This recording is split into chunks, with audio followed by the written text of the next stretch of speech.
Barkanku da zuwa Hausa Blog TV.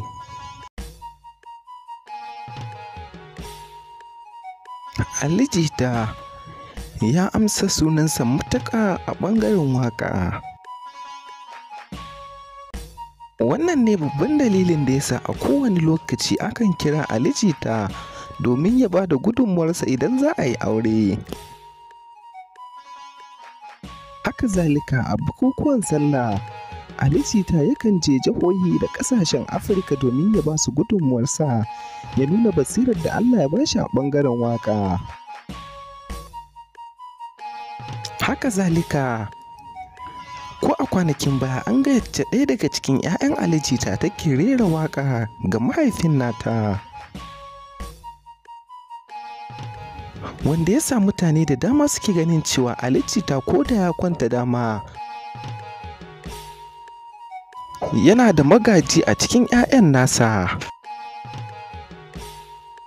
Ko jiya Ali Jita ya fitar da wasu hotuna a shafinsa na Instagram, inda ya bayyana wani show da ya je ya yi a wani bikin ango da amarya da aka gudanar. Ali Jita yana ɗaya daga cikin mawaƙan da suka daɗe suna ba da gudunmawa shekara 12 da suka gabata. Gashi kuma har yanzu Ali Jita tauraruwarsa bata disashe ba a masana'antar Kannywood. Hasali ma ko yanzu ake buƙatar manyan mawaƙa a Najeriya, dole sai ka saka sunan Ali Jita a ciki.